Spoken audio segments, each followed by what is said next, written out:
Bismillahirrahmanirrahim. Assalamualaikum warahmatullahi wabarakatuh. Kaum muslimin rahimakumullah. Sejauh mana bahayanya perilaku syirik dalam kehidupan dunia maupun dalam kehidupan akhirat? Dan sejauh mana pula manfaatnya untuknya meninggalkan perbuatan syirik baik di dunia maupun di akhirat. Untuk menjawab persoalan tersebut, maka kita perlu cari tahu dulu makna pengertian daripada syirik itu sendiri. Syirik secara bahasa artinya berserikat, bekerja sama. Syirik dari sisi pengertian secara umum adalah menyandingkan Allah dengan makhluknya, dengan sesuatu, dan sesuatu itu lebih kita cintai, lebih ditaati, lebih ditakuti ketimbang Allah Subhanahu wa Ta'ala. Jadi syirik itu dari sisi definisi ini, syirik tidak hanya kita menyembah secara fisik selain Allah Subhanahu wa Ta'ala, tapi kapan kita lebih mendengar, lebih mentaati, lebih mencintai, lebih tergantung hidupnya ketimbang Allah, maka jatuhlah kita pada perilaku syirik. Misalnya, ada azan sebagai panggilan untuk melaksanakan salat, panggilan Allah kepada hambanya untuk segera melaksanakan ibadah salat. Kita tidak segera melakukan, kita tidak melaksanakan salat itu, dan tidak merasa bersalah, berdosa, dan tidak merasa melanggar, tidak melaksanakan itu. Tetapi ketika dia dipanggil oleh atasannya, segera dia bergegas mengambil pakaian yang terbagus, pakaian yang rapi, untuk menghadap segera atasan atau pimpinannya. Ini kan termasuk mendiskreditkan Allah, panggilan Allah yang telah memfasilitasi dia, Allah yang memfasilitasi dia, segala sesuatu kebutuhannya Allah yang berikan, nikmat mata, nikmat kehidupan, dan nikmat yang lain, Allah yang fasilitasi. Allah memanggilnya untuk sholat, tidak dilaksanakan. Tapi begitu pimpinan dan atasannya memanggil dia, ambil pakaian yang bagus, mandi dengan pakaian yang rapi untuk menghadap pimpinannya. Nah, perilaku seperti ini sudah masuk kategori perilaku syirik. Lebih mendengar, lebih mentaati makhluk Allah ketimbang Allah Subhanahu wa Ta'ala. Seolah-olah dia tidak punya ketergantungan terhadap Allah Subhanahu wa Ta'ala. Contoh lain misalnya pedagang. Panggilan azan tiba untuk melaksanakan salat, tidak bergerak dari jualannya. Dia layani saja pembelinya sampai tidak melaksanakan salat, dan tidak merasakan bahwa perbuatan itu adalah perbuatan yang salah, mendiskreditkan Allah Subhanahu wa Ta'ala. Seolah-olah dia tidak butuh, tidak mendengar panggilan Allah, perintah Allah. Ini sudah termasuk perilaku mendiskreditkan Allah. Dia lebih taati pekerjaannya ketimbang panggilan Allah Subhanahu wa Ta'ala. Ini baru beberapa contoh. Masih banyak contoh-contoh lain yang bisa menggambarkan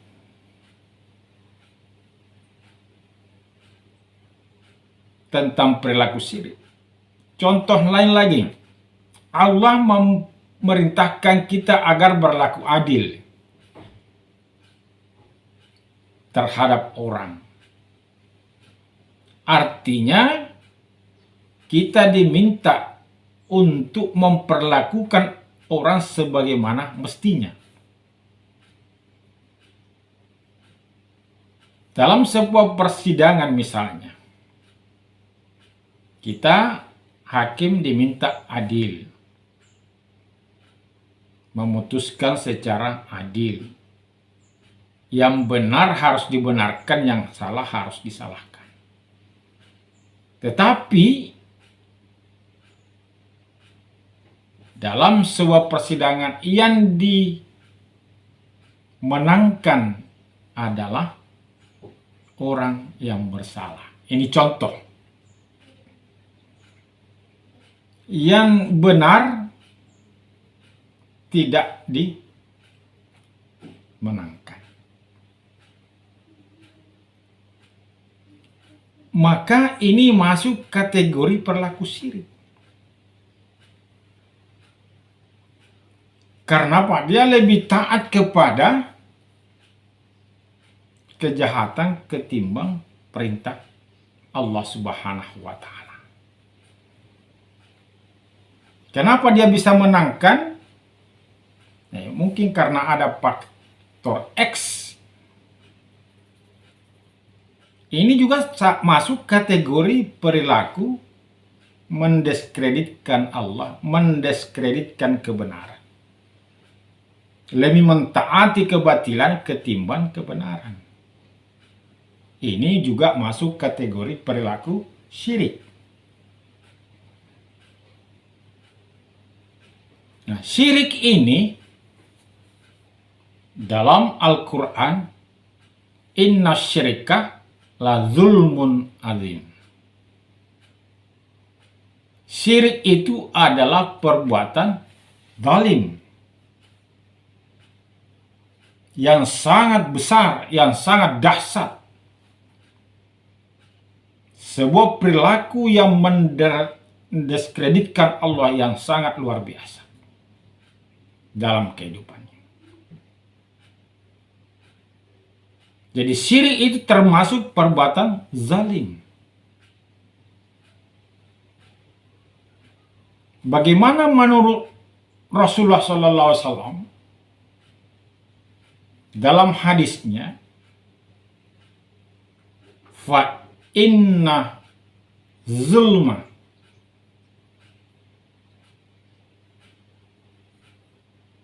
zulumatum yaumul qiyamah. Sesungguhnya zalim itu merupakan kegelapan di hari kiamat.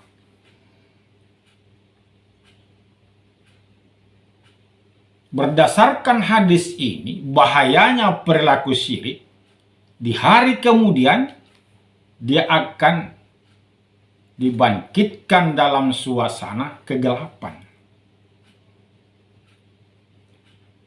Kegelapan simbol ketersiksaan, simbol siksaan, simbol azab Allah Subhanahu wa Ta'ala. Ini bahayanya di hari kemudian apabila kita berperilaku syirik. Syirik adalah sebuah perbuatan zalim, sementara Rasulullah mengatakan perbuatan zalim itu merupakan kegelapan di hari kiamat. Oleh karena itu kata Rasulullah, ittaquz zulmah, takutlah kepada perbuatan zalim.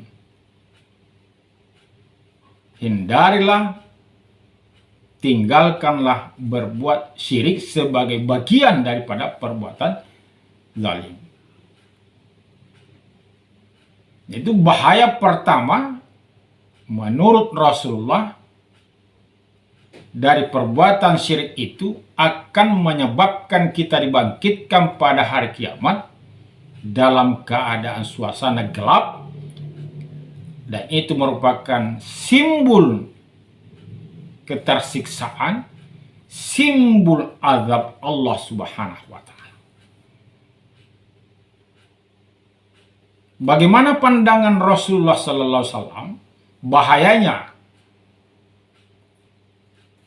perilaku syirik itu dalam kehidupan dunia maupun dalam kehidupan akhirat. Rasulullah mengatakan dalam hadisnya dari Abu Hurairah, barang siapa menyekutukan Allah, maka tertolaklah amalnya atau tidak diterima amalnya. Dan pada hari akhirat, kamu termasuk orang yang merugi.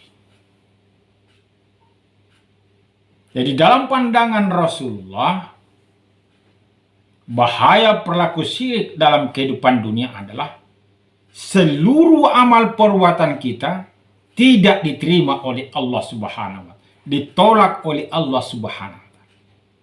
Artinya segala perbuatan kita tidak ada berkahnya, tidak ada nilainya dalam pandangan Allah Subhanahu wa Ta'ala akibat perbuatan syirik kita. Tidak ada nilai dan arti daripada amal-amal saleh yang kita lakukan bila mana kita terjebak dalam perilaku syirik. Dalam kehidupan akhirat bagaimana bahayanya? Kata Rasulullah, orang yang berperilaku syirik masuk kategori kelompok orang-orang yang merugi. Kenapa dia merugi? Merugi artinya pada hari kemudian dia tidak mendapat pertolongan Allah Subhanahu wa Ta'ala. Tidak dimaafkan oleh Allah Subhanahu wa Ta'ala jika sampai matinya tidak bertobat kepada Allah, maka dia tidak diampuni, dimaafkan oleh Allah Subhanahu wa Ta'ala. Pernyataan Rasulullah Sallallahu Alaihi Wasallam ini dikuatkan dalam surat Az-Zumar ayat 65.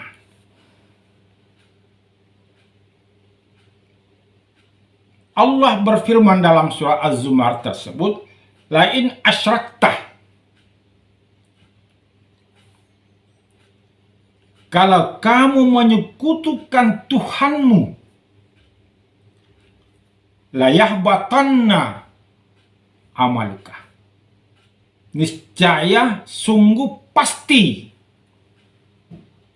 amalmu lenyap, terhapus.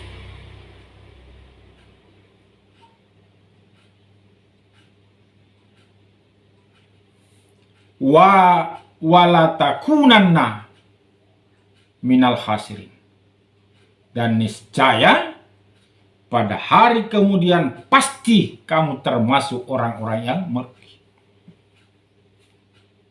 Jadi berdasarkan ayat ini, orang yang terlibat dalam perilaku syirik dan tidak bertobat sampai meninggalnya, seluruh amalnya dihapus, tidak diterima nilainya oleh Allah, tidak ada harganya dalam pandangan Allah Subhanahu wa Ta'ala. Dan pada hari kemudian dia digolongkan sebagai manusia orang yang merugi, tidak dapat pertolongan Allah Subhanahu wa Ta'ala, tidak diampuni dosa-dosanya oleh Allah Subhanahu wa Ta'ala. Dia akan tersiksa kehidupannya di hari kemudian. Jadi bahayanya perilaku syirik baik di dunia maupun di akhirat adalah di dunia tidak ada amal-amalnya diterima oleh Allah Subhanahu wa Ta'ala, alias tidak ada berkahnya, tidak ada manfaatnya dalam kehidupan dunia.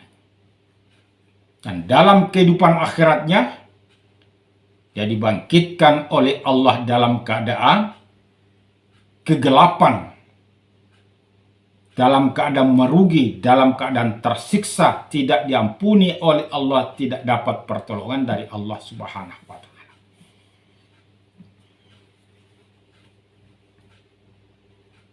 Itulah bahayanya perilaku syirik dalam kehidupan dunia.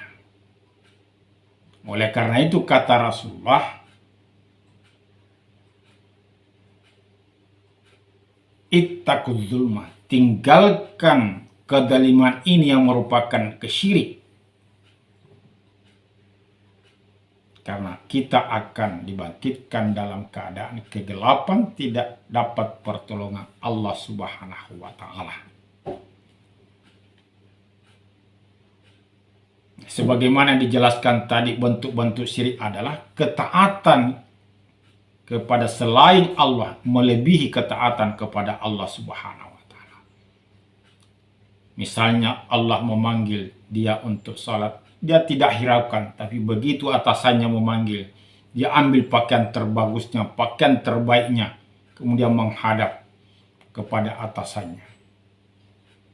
Pedagang, ada panggilan untuk salat, dia abaikan salat, dia utamakan jualannya, dagangannya, dan tanpa merasa bersalah, berdosa melakukan itu.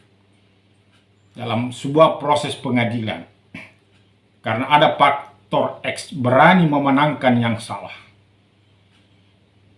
maka dia juga termasuk kategori perilaku syirik dalam perbuatan, karena lebih taat kepada kebatilan ketimbang kebenaran, sementara kebenaran itu adalah Allah Subhanahu wa Ta'ala, al-haqqu mir rabbikum. Maka marilah kita jauhi perilaku syirik ini, karena bahayanya sangat besar bagi kehidupan dunia dan akhirat kita. Kemudian, apa untungnya, apa manfaatnya jika kita meninggalkan perilaku syirik? Di dalam surah Al-Kahfi ayat 110, Allah menegaskan, faman kana yarju liqa'a rabbih falyamal amalan shalihan wala yusyrik bi ibadati rabbih ahada. Pada ayat ini Allah mengatakan, barang siapa berharap ingin berjumpa, ketemu dengan Rabb-nya, falyakmal amalan salihan, maka hendaklah dia beramal soleh, wala yusyrik bi'ibadati rabbihi ahada, dan tidak menyekutukan Allah dengan sesuatu pun dalam beribadah.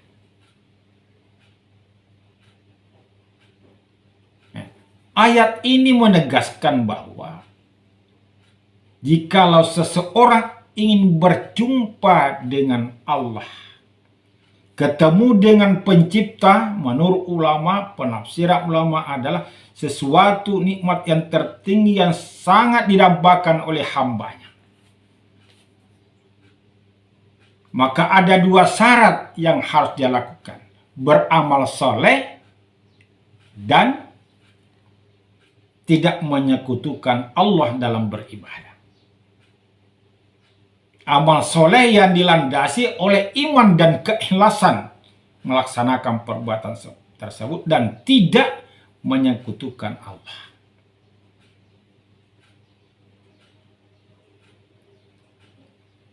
Artinya, untungnya manfaat ketika kita meninggalkan perbuatan syirik, maka kita dapat bertemu Allah di hari kemudian. Ada menafsirkan liqa'a di sini adalah Allah akan memberikan nikmat yang paling tinggi. Allah akan memberikan kepada orang yang tidak melaksanakan syirik dan dia beramal soleh, diberikan nikmat yang paling tinggi, rahmat yang paling tinggi. Ada juga mengatakan bertemu. Jadi manfaatnya dalam kehidupan dunia kalau kita meninggalkan syirik adalah amal-amal kita akan diterima oleh Allah. Amal soleh kita akan diterima oleh Allah Subhanahu wa Ta'ala. Akan penuh berkah amal-amal soleh kita. Kemudian di hari kemudian kita akan diberi rahmat oleh Allah yang paling tinggi oleh Allah Subhanahu wa Ta'ala. Ada juga ulama mengatakan akan bertemu dengan Khalidnya sebagai nikmat tertinggi yang sangat dirindukan oleh hambanya.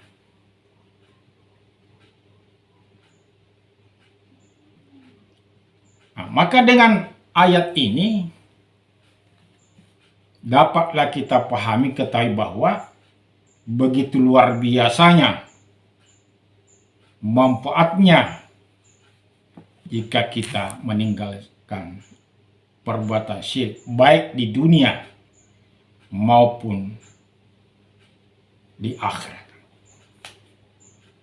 Di dunia kita akan diterima semua amal-amal soleh kita, akan berkah hidup kita. Amal kita semua diterima oleh Allah Subhanahu wa Ta'ala, sekecil apapun. Faman ya'mal misqala dzarratin khairan yarah.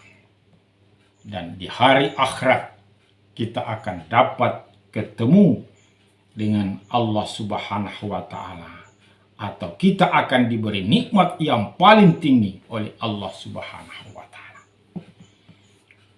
Oleh karena itu, marilah kita tinggalkan perilaku syirik ini.